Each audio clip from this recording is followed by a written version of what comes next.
Welcome to the Employment Wednesday podcast with Yvonne Shabangu. Have you heard of the scripture Hosea 4, verse 6? My people perish because of the lack of knowledge. The same applies to your career. When you don't know what to do, when to do it, and how to do it, you are likely to make wrong career choices. But worry not. Employment Wednesdays is here for you to offer you all the answers relating to your career and offer you strategies to develop your career. Enjoy. Hi, everyone. You are welcome to another episode of Employment Wednesdays with Yvonne Princess Shabangu. And today I have another special guest, Mbali Mzinyane. And today we're going to talk about everything wellness in the workplace, right? We are going to touch on a bit on her career, but we're going to focus mainly on navigating the corporate space, navigating the workplace in general, how you carry yourself, how you resolve certain issues, how you handle certain issues. So, Mbali holds a postgraduate diploma in business administration from the Wits Business School and a Bachelor of Arts honors degree in journalism and communications from the University of Johannesburg. And she is currently busy with her Masters of Management in the field of digital business at the Wits Business School. Hi, boy, why is everyone getting a Masters? We have to. We need to elevate, guys. Why not? It's giving the end of the world. The past is the Masters. Yeah, no, I think there's a lot of requirement for like self-development, even beyond the workplace. Because usually I think when people went to develop themselves and pursue a higher education was for employability purposes. But now it's seeming more to be more around like, personal development, having, your personal goals and stretching yourself. Well, at least for the people that I've been talking to and for myself in this case. And also just diversifying skill sets, right? Okay. You mentioned that my background is in journalism and communications, and I've managed to pivot into different spaces since then. And currently in the space that I'm in, it is requiring like a lot of, strategic thinking, a lot of understanding of like a digital business context. Okay. And that's exactly why So I that's decided. why you had to advance. Yes, I had to advance. And that's how you grow, right? Whether professionally or personally, that's exactly how you pave your path. Yeah. Okay. All right. That's Yeah. great. So is there anything that I missed from introducing you, like briefly, that you can add on? Well, I will say that I am the creator of a platform called Wellness in the Workplace. Yes, we've seen it on And Instagram. Yeah, yes, always. Wellness in the Workplace is a platform that's dedicated to empowering new and experienced professionals with tools and insights to navigate challenging workplace dynamics. Okay. So I converse with like-minded professionals and we talk about workplace challenges because corporate is hard. Yeah. As a young Black professional coming into a space and not really understanding like the workplace dynamics, different issues that you face in the workplace, managing yourself and also managing your manager, your peers, etc. in the process. Those are things that a lot of young Black professionals are not privy to.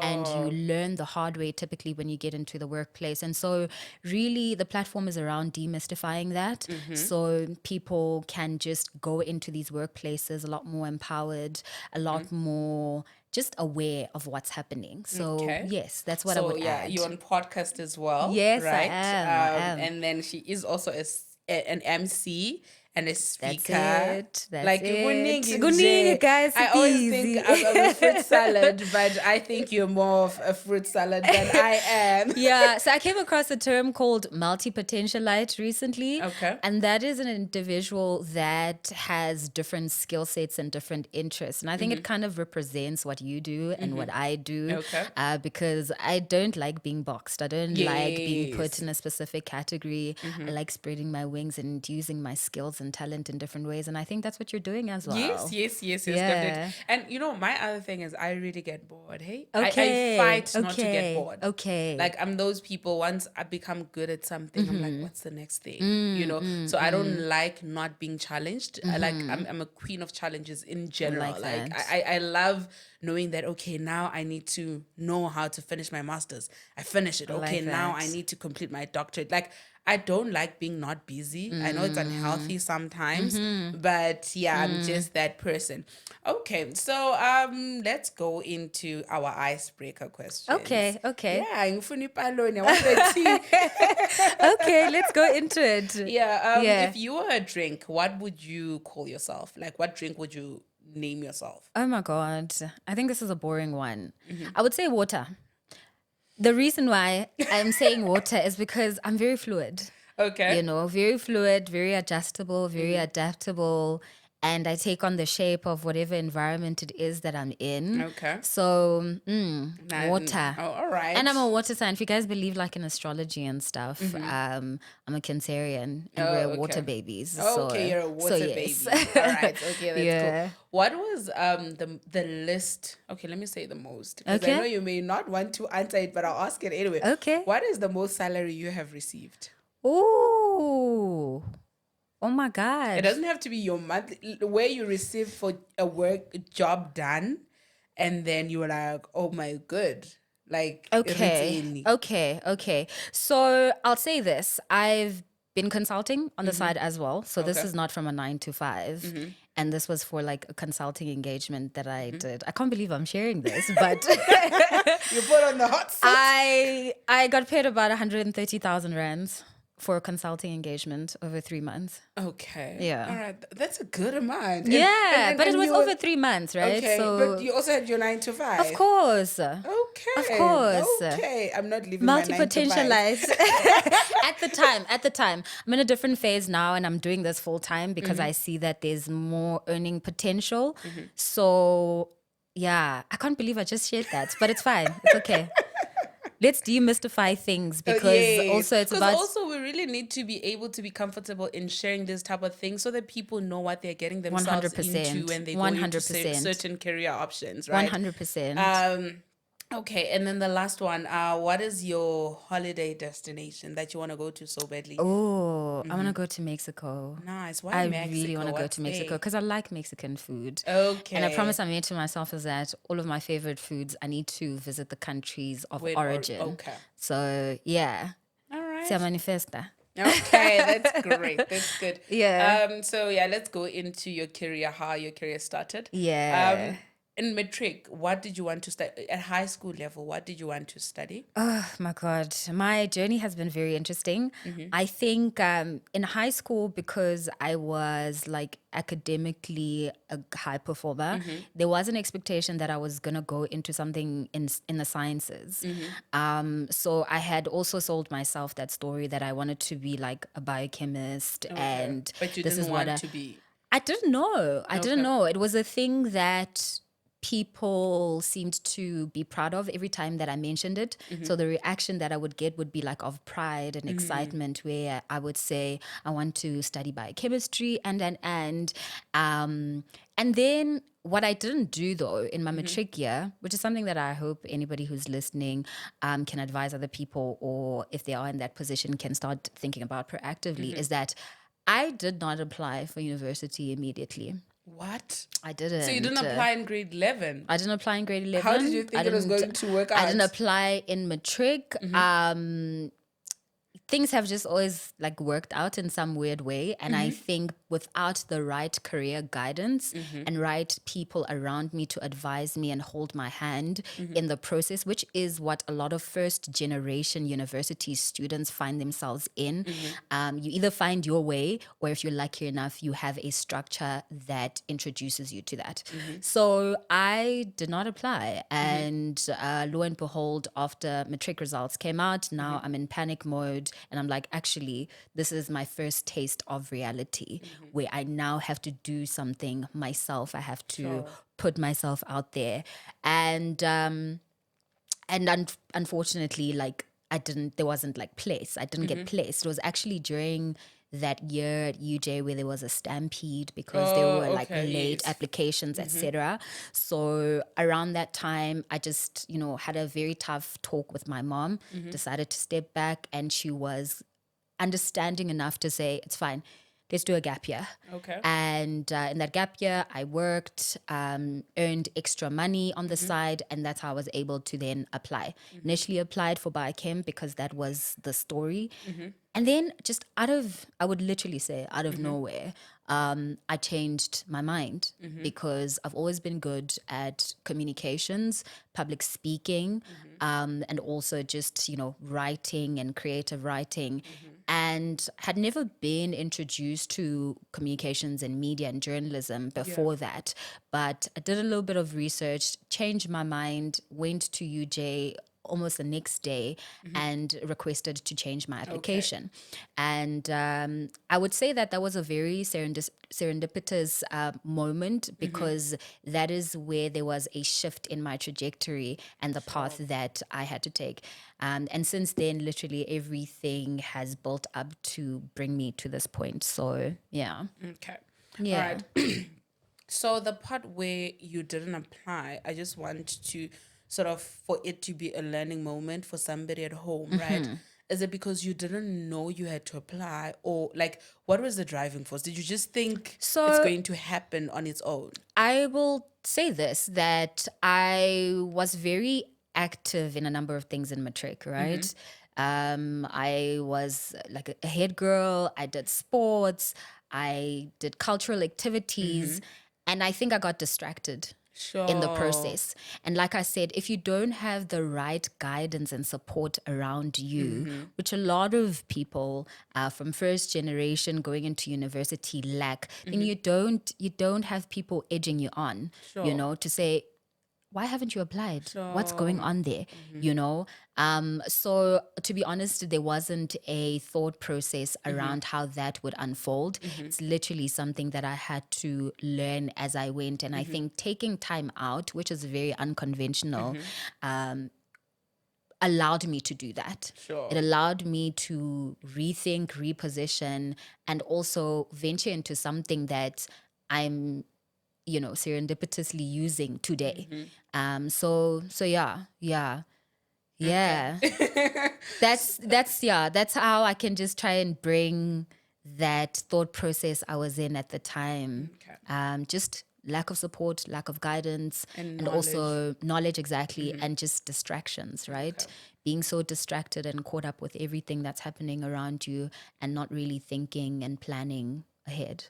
Yeah. You know what? Also, what I'm learning from all of this is that it's important that you don't take things for granted, because being intelligent, I was actually telling somebody how these things are muscles, right? You know, how certain people think, oh, just because I'm smart, I don't need to prepare, or just because I'm intelligent, 100%. I don't need to show up. But these things are muscles and they need you to exercise them, right? One.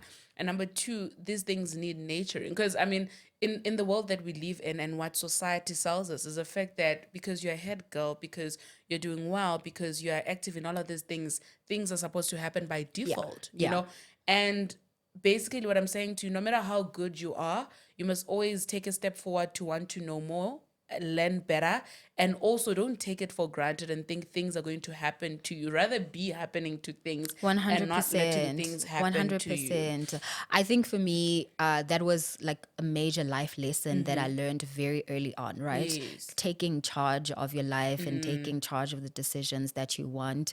I think I knew conceptually that this is the next progressive step, but aligning to what it is that you're saying now, that there may have been that underlying thing of, oh, things have always come naturally to me. And in the process, thinking that getting into university would be easy.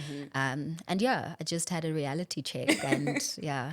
Yeah, I'm sure it must have been a rude awakening, ne? It was. It definitely was, because if you're obviously seeing your peers moving in a certain direction, and like I said, coming from the place that I was in, and, the things that I was doing in my matric year, there is that expectation, right?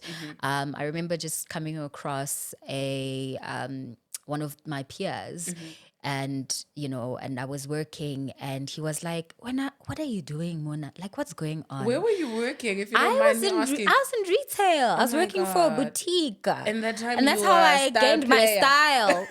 That's how I gained my style. But that I guess you benefited exactly. That boutique taught me so much. about people, about projecting. And like I said, because I've always been great at like communication, it was an easy thing to be like, top salesperson during that time, speaking to customers, also, being looked at as potential for like management in that space. Sure. But I knew that space was too small for me. Yes, you wanted to do And bigger there's things. bigger things that I needed to do, and I knew that I was just passing by. Sure. There was another plan that I was waiting to unfold. And another thing that I do want to emphasize in just talking about this is that it is not the end of the world. Yes, I was about, yeah. That is what I want to emphasize to anybody who's listening. So if you make a decision that puts you in a very uncomfortable position that you didn't anticipate, it is not the end of the world, Sure. right? Like you will have opportunities. If you apply yourself, apply your mind, you will have things that, you'll be able to draw into your sphere. And also, yeah, it's just not the end of the world, really. Sure. Yeah. I completely agree with what you're saying, because also from what you've shared, I really love that, one, in your gap year, in as much as you're trying to figure things out, you didn't just sit at home and become liability. You actually went to find a job, and that job may have been what the society would call below bottom, because you're very intelligent, because you're this girl and all of that. But also, one thing I'd always like to emphasize is that no job is mundane. Hey, 100%. like for instance, people skills. I've also been in retail, and not because I was having issues, because I wanted money. And within that, right, I learned how to handle people. I learned different languages. There's certain things that certain jobs will teach you, whether you like it or not. Yes, it's nice to have an elite job from uni or from high school, but sometimes take those humble beginnings and operate from them and 100%. honor them for what they are. Because imagine, look at how gorgeous you are. Like, I mean, you worked at the boutique. I'm sure you were like, yo, but now you dress so well. You learned, you were able to enhance your people skills, advance them, and all of that. 100%. So it is not the end of the world. Yeah. So now you're finally in. UJ takes you in. What happens there? How was the experience? How's the the journey? best time of my life, to Okay. be honest. And I'll say the best time of my life in that's where I got to really hone in on what I was good at, Okay. right? I was good academically, that we already knew. But the other things like, cultural activities, I was part of UJFM, I was a newsreader, I was part of UJ Observer, which is the newspaper, campus newspaper. I was a writer for that. And as part of my academics, I got exposed to an organization called Golden Key, which recognizes academic excellence. And through that, I was able to be part of the executive committee. And one of the things that we got to do as the executive committee was to travel overseas. Oh, So I nice. ended up in Boston, ended that up your in New first time York. That was my traveling? first time traveling internationally. And yeah, ended up in New York, ended up in Boston, got exposed to like a bigger world that really just shaped my perspective. And when I came back, then there was another program I was exposed to where I got to do an exchange program at Rhodes University during holidays, because we know that, I don't know if we all know, but Rhodes University is known to produce like great quality journalists, and okay. their School of Journalism is internationally acclaimed. So I got to be part of an exchange program where every holiday I would, go there for a Rhodes. full year, and we would get some training in terms of how we can just, diversify our skill sets as journalists, as communicators, as writers, etc. So that experience in university for me just exposed me to the potential of what is possible. And it also just reaffirmed that when you do play to your strengths, when you do play to what you're good at, that's how opportunities find you, and that's how you find opportunities. Sure. Because, my skill set came in handy in my academics, where I was doing really well, and that then introduced me to a platform like Golden Key, and that introduced me to other opportunities like traveling internationally, making peers from other universities, etc. And so I was really able to hone in on my leadership skills. I was able to broaden my perspective. I was able to just recognize that the world truly is my oyster if I put in the time, the effort, and the focus and strategy towards getting the things that I want to. So it was a very enlightening experience.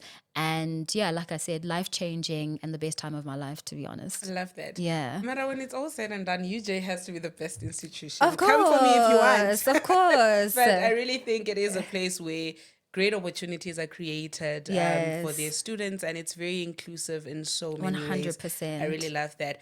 And then as you explained your journey and all of that, I know that you are very proactive. You involved in different things. And I think it is important for us to emphasize to students at home, people that are looking to expand in their career, whatever the case may be, it is important to be proactive. 100%. It is important to put your foot forward. You know, it is important to be involved in different things. And I think one of the highlights that I'm getting also, identify what you're great at and maximize on it. That's it. You know, That's and it. you'll attract opportunity because you would have 100%. maximized what you're good at, you know, because I think it's one thing starting from nothing, like saying I'm going to go learn medicine and I've never had anything of medicine, but it's another saying I'm going to in journalism, I write well, I speak well, then it's like you are in a better position to succeed because already you're honing your own talents and abilities. 100%. So I really love that. And I love that you didn't let your gap year sway you or make you lose focus, because some people do rust, hey? Because when you stay home, you end up being distracted, you end up opting for other things. But I love that you actually opted to go home. So if you're sitting at home and you're on your gap year, just know it must end at the end of the year. Don't stay too There must be a limit. There must be a Yes. limit. Yeah. And while in it, don't allow yourself to be caught up in distractions, That's right? it. That's and then it. now you've graduated and you've done everything. Then did you get a job easily? How did you go into the workplace market? Sure. So I did my postgrad immediately after my third year. Did my postgrad in honors, and I majored in journalism and communications. Okay. Then throughout that year, that was a period of like internships. It was a period of putting myself out there even more than I was. And already I was dabbling in the workplace because I was consulting on the side. Okay. Yeah. So I've always been a person who does things on the side. You are hustling. I'm hustling, exactly. So I was consulting on the side. Didn't even know what a marketing consultant was at the time. Sure. But I was like, me, I can learn on the job. Yes, and then you and I learned can on get the the job job. done, you know? So already I was building up my skills while I was completing my studies. And I Okay. think the reason why I'm emphasizing this is that if you are in your third year or honors year, look for other ways that you can ready yourself for the job market. Sure. Because you can't just only rely on the degree to get you in the job. Sure. You need other things that will contribute to your growth, your other things that will contribute to you being selected and recognized when you are applying. So I was doing that to put myself in a better position, and also in all the other things that I had been doing throughout my undergrad came in handy as well, Okay. right? So I'm emphasizing that just to, you know, for anybody who is university right now to think about other ways where they can be involved in like societies and extramural activities, even on a voluntary basis, and Sure. recognize that there are skills that are important that you get from doing that ready yourself for the workplace. So in my honors year, then I just started applying for a number of jobs. I applied, for a number of jobs, but only got called for interviews for 3. Okay. So I'm not going to name the companies, but I got called for interviews for 3, and I didn't get the 2, and it was a shattering experience because I had my heart and hopes You were on convinced one. that. Yes. Okay. Especially the one where I had an opportunity to go interview in Durban. I thought I would be relocating. Yes, and you're I was excited just for it. excited about this prospect. And also, again, being introduced to a new level and a new way of being. Being called for an interview, they set you up in a nice hotel, and it's for a multinational. And I would have been like in their marketing, PR, communication space because of my background. But the thing that I didn't do then was that I did not prepare for that interview as well as I should have. Oh. Again, relying on my own personal abilities. No research was No done. research was done, right? So for me, my journey has been about learning on the go, to be honest. Yes. And it's You're only the now. precedent we need. Yeah, exactly. So that I can warn you that, guys, this is what you need to do when you go prepare for a job interview. Sure. And so in hindsight, I mean, I realized that, I had made it to the final stage where I was part of, a group of graduates who had to present a case study, etc. And already the one thing that I noticed from the onset was a skills gap or a knowledge gap, right? So I was interviewing with people who had come from like a business background. I didn't have that. Okay. I have a humanities background, didn't get exposed much to the business side of things outside of my work experience. So already I noted that should I get this, at some point I need to go back to school to get a business postgrad. Then didn't get that because of my lack of preparation. Okay. Shattered. Before you move forward, Nick, can I just interject a bit, Sure. right?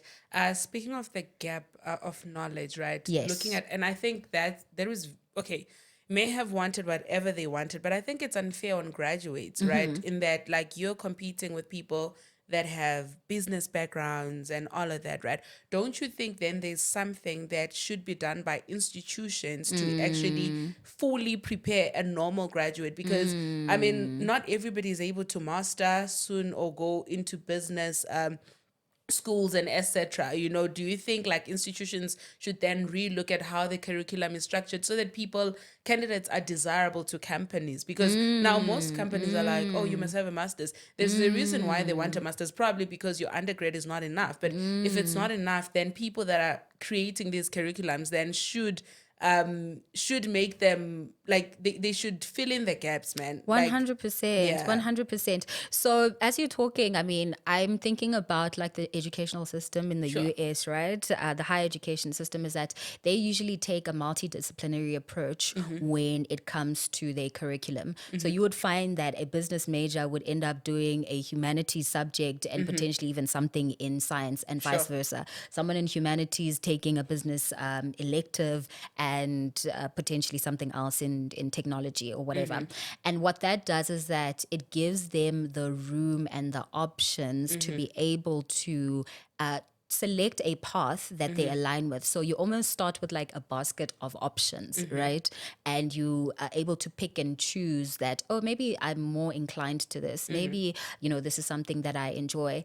And I think our higher education system is still very much fragmented that, if you're in law, that's all that you are doing. Yes. If there are some subjects that you can get, it's probably from either humanities space, or if you're doing like BCom law, because there is like a combination of business and law. But as standalone degrees, typically you don't have that cross-pollination and multidisciplinary approach. You need to then go an extra step post-university or post your undergrad to then get those skills in a different way. So I think a recommendation would be to look at how we can have more multidisciplinary degrees that allow people to choose from like a basket of options. And then as they go up in the academic journey or the high levels of their undergraduate, then they can just specialize and focus on something. So that's a very good one, right? Yeah. So yes, now you were telling us that you were so hurt about not getting the job. Then got another interview with one of the biggest, actually the biggest media company in the country. Again, I think I was still reeling from the disappointment that I remember that interview very vividly. I was nervous. I was very nervous. And I guess that's what like disappointment does to you, because now you're like, okay, I have to get this one. You're operating from desperation. That's exactly it. That's exactly it. And I wasn't able to show up, for that interview as my best self. So when I didn't get it, I kind of knew. I kind of knew what it was. But you know what they say, third time's a charm. Then got another interview, and this was all during my honors year. So I was very much aware from the start that I need to get a job at the end of this year. And I had started to put myself out there in different ways. And yeah, I got the third job, went for the interview, was hired a day later, or rather got my contract a day later, only to start though in the new year, in the following year. So that transition for me, I wouldn't say it was seamless, but I didn't have another gap year. Okay. It wasn't as challenging. Yeah, it wasn't an involuntary gap year. I mean, I literally transitioned. I knew that by the end of the honors year, I'm starting a job on the 7th of January. I think it was the 7th. And yeah, so I didn't have to wait it out. All right. Yeah. Okay, no, Yeah. that's great. But in general, a person who's got a journalism degree, what are their job Options. options? Like, Sure. is the job market good, or is I love this question. And the reason why is because I think there is a false perception Okay. about humanities degrees in general.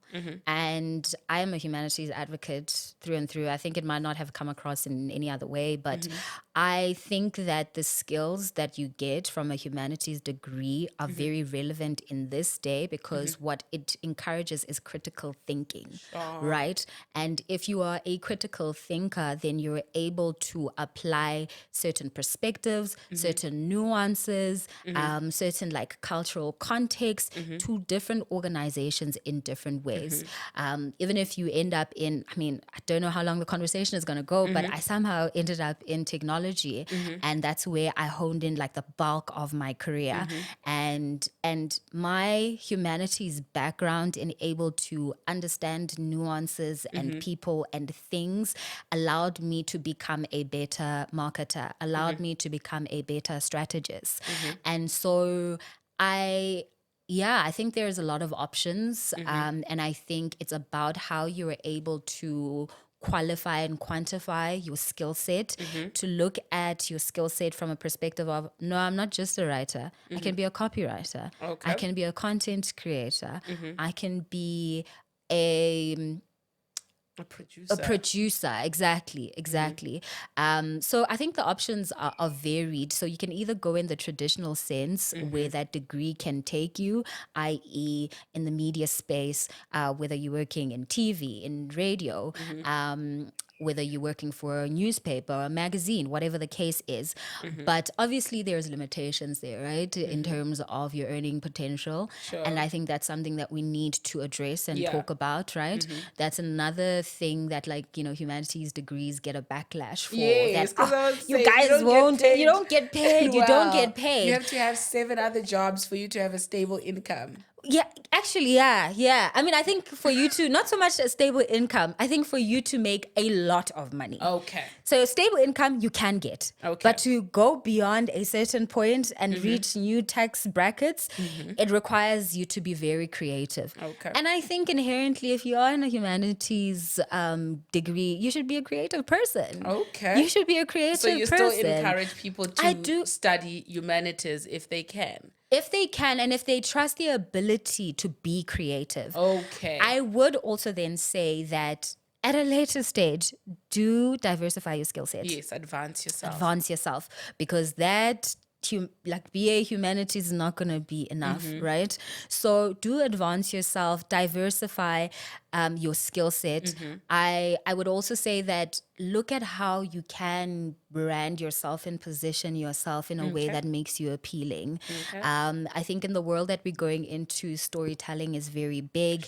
You know, content creation on different platforms is very big. And you see people even without, you know, a certain background going into things like content creation, etc. But if you are academically trained to be a storyteller, to craft a narrative, use that to your advantage and see other ways of, you know, getting earning opportunities and potential that could help you in different ways. So I think there's very valuable skill sets, but it's just about how you market yourself. Yes, because I was also about to say what I'm getting is that it's about how you look at the degree in a nutshell, because life is only about perspective. That's right? it. So if you want to look at it from a very rigid perspective, a traditional perspective, you are going to find it at a disadvantage. But if you're creative with your degree and look at the nitty-gritties that you can actually learn from it, then you'll be able to grow, right? 100%. You know what? Unfortunately, I was hoping we could go into wellness, but it seems we may have to have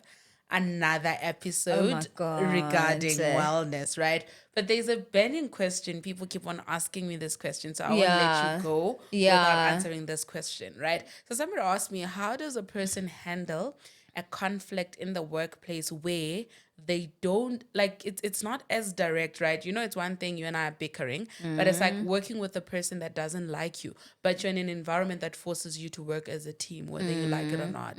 How do you navigate such a space?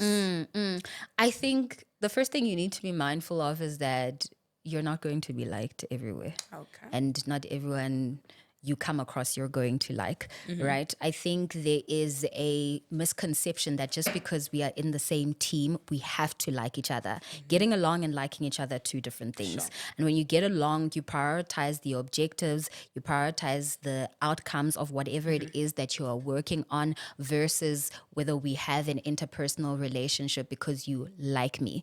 I think it's a very flimsy word that we use in our relationships with people. As long as there is a mutual understanding of respect, a mutual understanding that there is a common goal, an objective, an outcome that we are wanting to achieve, then look at it from that perspective. Sure.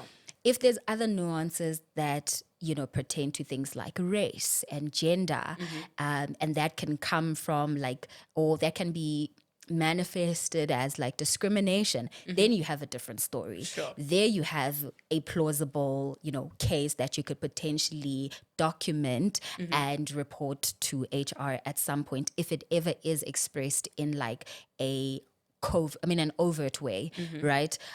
So I think it's very important to differentiate, because sometimes we say somebody doesn't like us or somebody is discriminating against us but it's actually our bias. Okay. It's actually a bias that is getting in the way of understanding what is important. So again, coming back then to the question around resolving conflict, let's start with separating, getting along and liking each other. Sure. We don't have to like each other, but we do have to get along for the purposes of achieving a vision. certain goal and the vision for the organization. Then when it comes to managing interpersonal conflict, I think it's important to be able to address things as early as possible, address things as directly as possible. Sure. It is important to be able to be forthcoming about things that make you uncomfortable, especially if there is proof, there is evidence, and there is a consistent pattern with a specific individual that results in that. So it can't just be one instance and you're like, this person doesn't like me or this person is always up against me. No, if there's a consistent pattern that you have documented or measured within a specific time frame, then you have something plausible to go to the person and say, by the way, can I just talk to you about something? And I'm saying this because this is personal experience, right? I never talk outside of that, where I have had a confrontation with an individual, but in the workplace, and I was able to address things based on events that had happened, events that had been documented, in order for us to be able to resolve whatever it is that was causing us to be in conflict. So identify what the issue is. Make sure that at least you have a record of it that is monitored over. Evidence. Exactly. And make sure that you are able to then present the facts. Yes, Not the feelings. Not the feelings. Sure. When you are going into it, present the facts, not the feelings. Because then you are able to resolve it from a very objective standpoint. You're able to approach the situation as level-headed as possible. Then my last thing is you need to be receptive to feedback. Sure. Just because you are offended doesn't mean that you are right. And that's something that you need to be mindful of. So you need to be receptive of whatever feedback it is that you're getting, because I think we all have blind spots, and sometimes you're not able to then recognize where you feel like you're too offended. exactly where you may have gone wrong in a situation. So when somebody tells when you do that thing with your face in the meeting, it's not only me that has seen it, so and so has seen it, so and so has seen it. And Luana, you can actually be like, yeah, this is feedback I've gotten before. Take note of that, because there is something that you need to address. And so approach conflict with objectivity, with open-mindedness, and a willing to reduce your offense. Yes, also be correctable and 100%. teachable. 100%. I really love that response. In closing, what is this season of your life called? One sentence. Oh, I have one word. Okay. Trust. Oh, nice. Trust. Okay. Actually, 2 words: trust and transitioning. Trust and transitioning. I Yeah, love that. yeah. Thank you so much for honoring my invite. It was Thank really you for having great me. Thank having you. you here. It felt really so short. Time flies when you have so much tea that you want to Yeah, know. that you want to get into. Yeah, but that's fine. We should be able to organize a different episode to converse on wellness and other things. Yes, yes. Yeah, so encourage a person at home. Your last closing words. Sure. My last closing words, it's actually something that you just said now. Like, be teachable. Okay. Be teachable. The world is changing. It's changing very fast, very rapidly. Even you in those traditionally acclaimed jobs and industries, don't think that you're untouchable. Everybody is susceptible to change. So be willing to be adaptive. Don't get complacent. And there's always possibilities that are out there for you to explore, whatever background you come from. I love that. Thank you so much. I also feel very encouraged That's from good. that. To everybody at home, do not forget to like, subscribe, share, and comment. And happy Employment Wednesdays. Do not forget that you are not alone. You are gracefully anchored. All the best.